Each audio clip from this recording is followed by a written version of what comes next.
Hello and welcome to the TMZ podcast. I'm Charlie Cotton and I interview celebrities on the street for TMZ. And I'm Charlie Neff. I am a reporter here that works on breaking news. Some sad news to report at the top. It's just been reported that Morgan Spurlock has just died. The documentary filmmaker. Super Size Me. Super Size Me, where he ate lots of McDonald's burgers. Yep. Well, the family just released a statement basically saying that he died due to complications of cancer. He was 53 years old. So young. So young. We don't know more details than that. I mean, you got to wonder, like, was the cancer related to the food?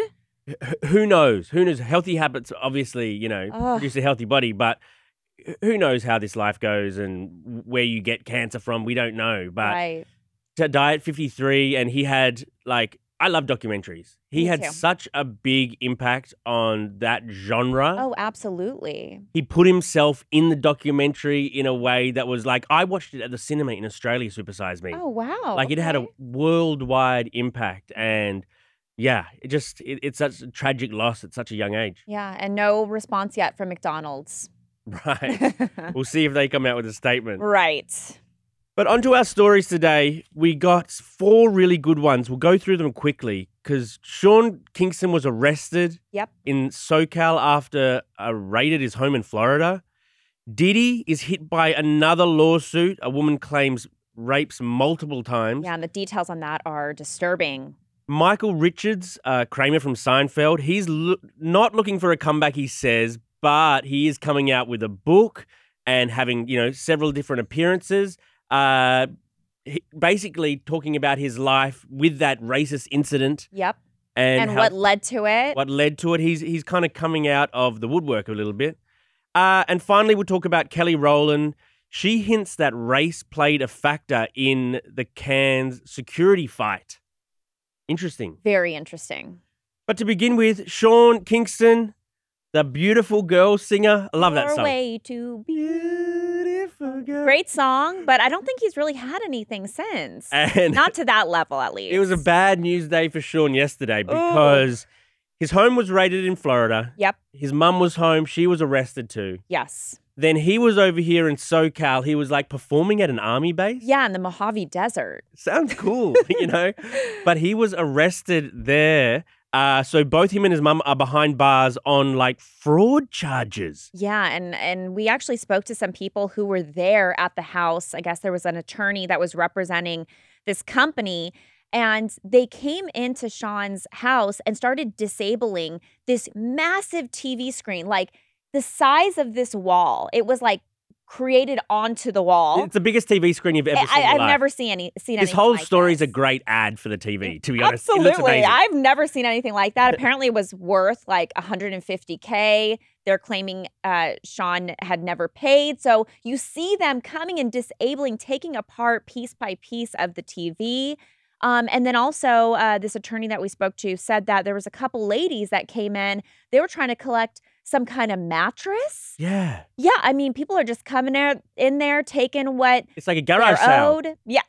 Well, yeah, kind of, but he didn't pay for anything. Well, I mean, allegedly. What I think when I saw this story is they're really going to send 20 like Broward County sheriffs to raid this place because of a $150,000 TV. I don't think that was the only thing. I think there's more to this story that we're going to find out. Maybe absolutely he was involved in a lot more fraud or theft. Did you see the photos? He's got a cardboard cutout of himself in his home. Right? Isn't that weird? But yeah, apparently he didn't pay for anything of the cool stuff he's got in his house. Right. And the people want it back. Yeah, I don't blame him. Okay, on to our next story. Diddy has been hit by another lawsuit. They're all coming out now and filing their claims against him because this guy seems to have had a pattern of bad behavior. The lady's name is April Lamperos, and she was a student at the Fashion Institute of Technology in the 90s. She said that she met Diddy and he offered to mentor her in the fashion industry. So They then remember he had Sean John. He is a fashion icon. He wasn't going to bring back Sean John recently? I think it is still a thing. Like they still sell some of his products. Well, this lady says that they met up at a Soho bar. He then brought her back to his hotel room at the Millennium Hotel. She started to feel ill, like the walls were closing in on her, and Diddy allegedly started to force himself on her. She said she was still unconscious but unable to defend herself when he began raping her. Ugh, and there's so many other allegations in this lawsuit. She claims that she basically stopped talking to him after this event, but then she saw him again. And at one point, I guess Kim Porter, his wife at the time, who's since passed away, I guess Diddy had forced this woman to have like sexual relations with Kim. And while he watched, and then this all came to a head, no pun intended.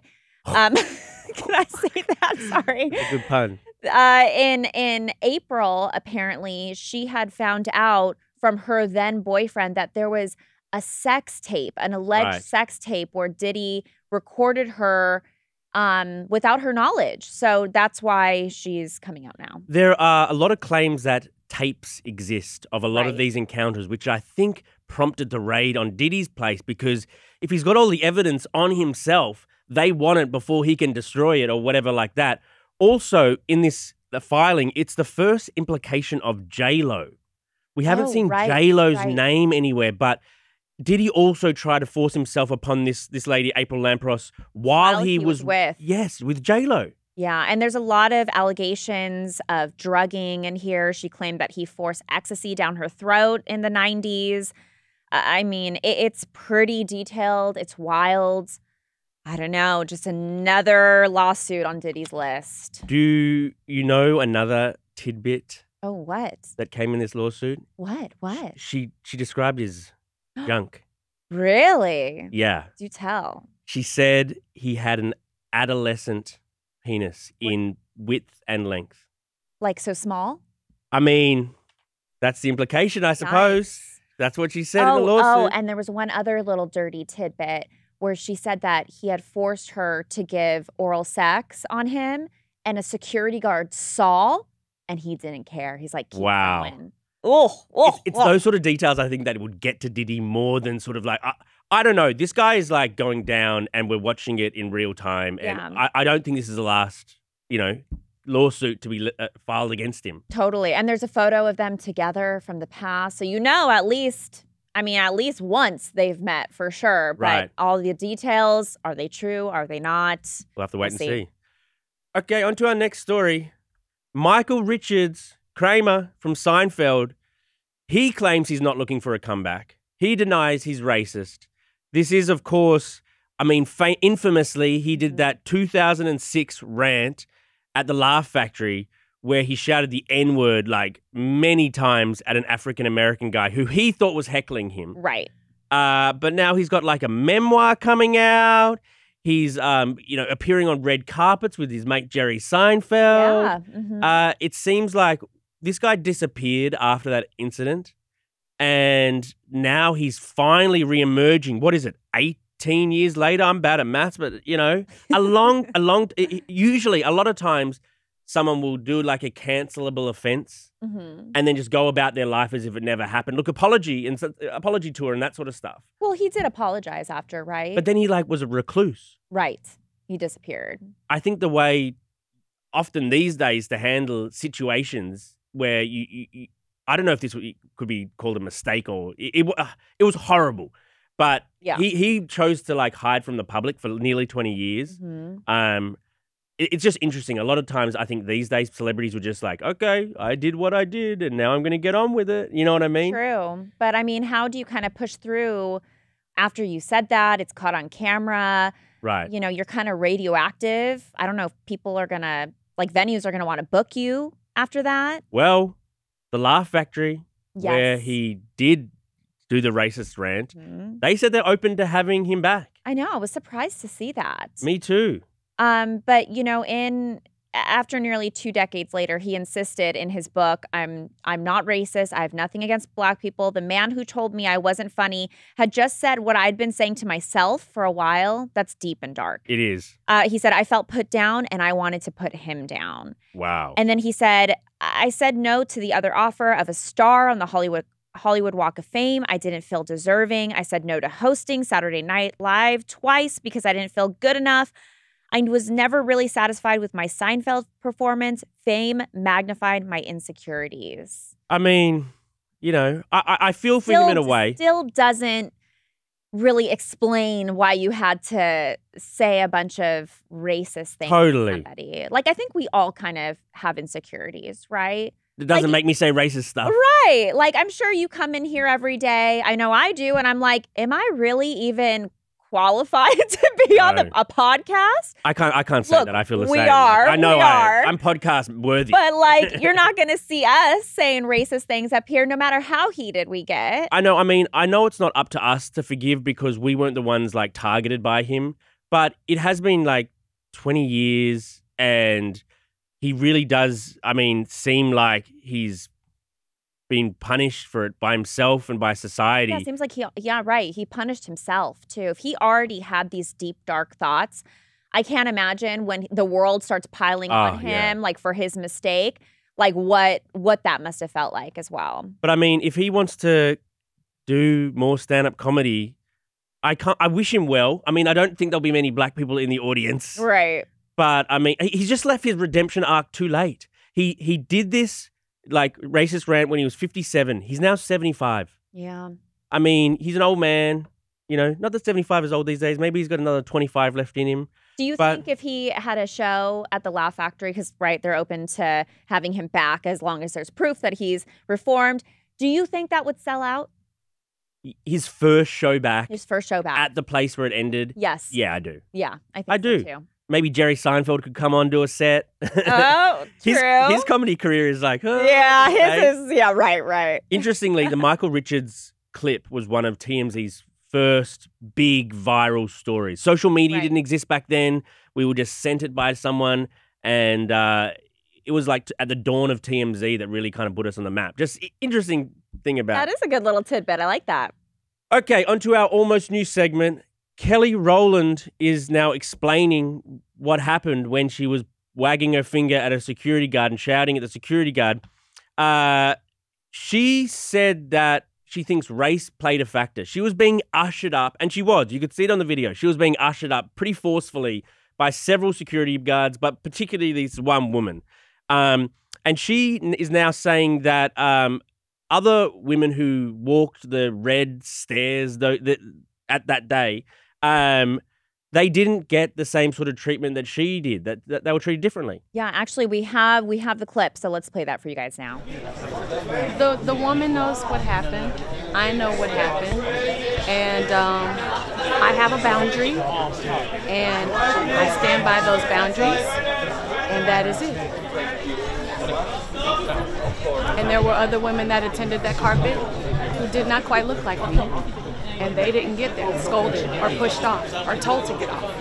And I stood my ground. And she felt like she had to stand hers, but I stood my ground. And that's it. Very interesting. I mean, without saying it, she's basically saying they were racist. Right.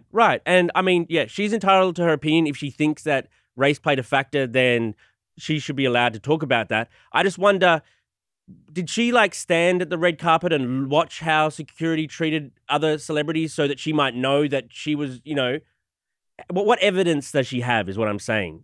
Yeah, I do want some more information on this because look, on one end, the French are they are known for not being like racially tolerant. Is that the right word? I think they're not tolerant of, like, they don't like tourists. They don't like Americans. They don't like Americans. But then also, I do think that there's some racist stuff there as well. They've been accused of that at least. Okay. I mean, yeah, I'm not saying that race couldn't have played a factor in this. I'm just saying. But to your point where I think you're going, you know, I posted this on my TikTok. Shout out TikTok. Shout out TikTok. And someone did message me saying that, and I don't know if this is true, I'm trying to work on it, but someone said that, I guess, like from the festival people, they had heard that Kelly arrives late at the premiere, and everyone else had already walked the carpet, and apparently the premiere was starting.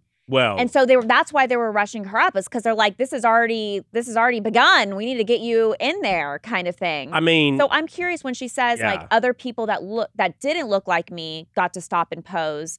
Was that before? Was that late? I'm just so curious about the timeline of everything. This is like kind of one of those little stories, just like the green room, her storming out of the green room thing was a little story that might have a bit more legs in it. Like. This is her second outburst this year. And now that she's bringing up race, I think it deserves further inquiry. I think so too. And if what you're saying has truth to it, that she was running late, then I think that really complicates her version of events. Yeah. And, we have reached out to the Cannes Film Festival. So far, no word back. But yeah, I think we need a little bit more explaining here. And she also said too in her interview, like, look, the security guard knows what happened, and I know what happened, and we'll leave it at that. So I thought, like, ooh, we need to hear from the security guard. Okay, Charlie, hit us with your Today in History. Very exciting segment. Oh, yes. We've got a lot of fun ones today, actually. You say that every day, and then I'm like, oh, really? Do we need to add that one? Let's see if today's your favorite. Then. Okay. All right, today in 2023, so last year. You could just say last year, today in 2023. Tina Turner died at the age of 83. R.I.P. Best legs in Hollywood. Totally. Man, it's been a year, huh? I know. I always think of that hair, that iconic hair she had, those dresses that you could like sashay in, and then the legs and the heels. You know my favorite sort of bedtime lullaby to sing to my 3-year-old? Oh, what? You're simply the best. Don't. She knows all the words now, Peach. Oh, your voice needs some work, but I like the sentiment. True. And then today in 1844, long time ago, we're going way back. Yeah. The first telegraph message was sent. Can you guess what it said? Don't look at the notes. So you're saying the first telegraph message means like the first piece of mail? Or like, yeah. What's a telegraph again? Is when you type on a computer and it sends it? I think so. Okay. Not Morse code. You're not doing the dee, dee, dee, dee. You're sending a telegraph. You're sending like a message. Do I guess what it said? I think it said, hey, how are you? No. Okay. You're thinking in 2024. Oh, it's like... you got to go way back. Let me answer it for you. What hath God wrote? What hath God wrote? I couldn't even tell you what that means. Okay. All right. That's what it said. I'm into that. And then in 1830, even farther back, Mary Had a Little Lamb song/poem was first published. On this day in what? 1830. Wow. Long time ago. I didn't realize Mary was that old. R.I.P. Yeah. Yeah, she is. And that's kind of like the first song you learn on the piano, too. Yeah, it is. Mary had a or the recorder. Did you guys play the recorder in Australia? Yeah, we had recorders when we were in primary school. Why did we have to play the recorder? What was the point of that? Just the easy instrument to learn, I guess. God, I hated that thing. And then one more little fun thing. Got some birthdays today. Patti LaBelle is 80 years old. Okay, happy birthday. Wow, happy birthday. Love your pies. Is that the pies? Yeah, love your pies. The sweet potato pies. That's right. Those are great during Thanksgiving. John C. Reilly is 59. Step Brothers. Yes, famous actor. How old is he? 59. Okay, yeah, he's about 59, I guess. And then lastly, Priscilla Presley is 79. Uh-huh. Yeah. Thank you very much. Very good. I'm glad they saved Graceland, by the way. They just saved Graceland, didn't they? Yeah. Well, thank you, Charlie. Thank you, Charlie. And we'll see you guys next week. Yes. And one more thing. If you haven't checked out our interview yet, we interviewed the voice of Apple's Siri. Go check it out. It's live. You're going to love it. Lots of interesting tidbits. Yeah, it was interesting talking to Siri about what it's like being the most famous voice in the world, but the least recognizable celebrity, person in real life. Right. Yeah, it was great. Check it out. All right, guys. We'll catch you next time. Bye.